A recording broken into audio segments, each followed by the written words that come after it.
Welcome from the Feed the Future Innovation Lab for Livestock Systems. This training module will explain how to develop training manuals that are designed for use by trainers.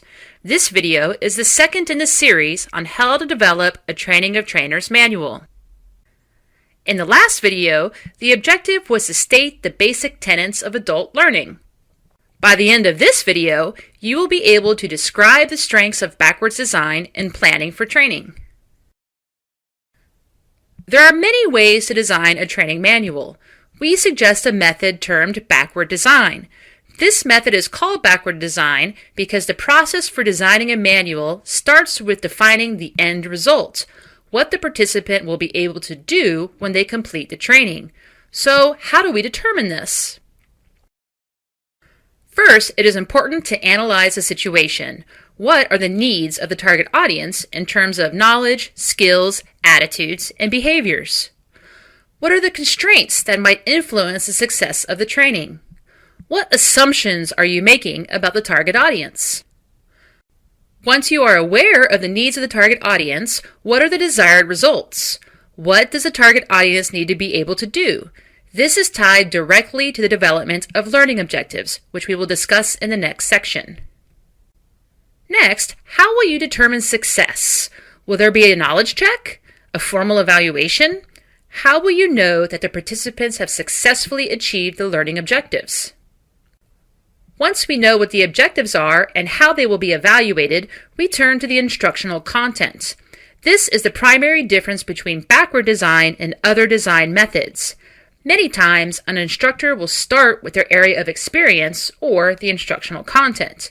However, by focusing first on the needs of the audience, the desired results, and how success will be determined, we are able to ensure that we are focusing the training on what must be covered rather than what the instructor finds interesting.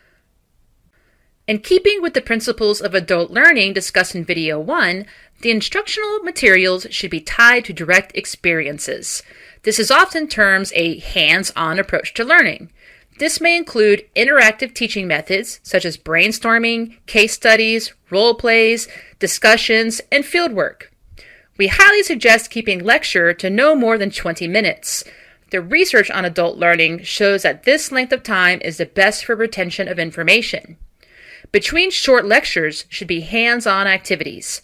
This is the best format for retention of information and then transfer that information to real-life scenarios. Finally, there should be a process of evaluation to determine how the participants perceived the trainings and what they believe they have learned. Developing training materials and agendas is an iterative process. We evaluate the training to determine areas that should be improved in terms of audience, content, teaching methods, and materials.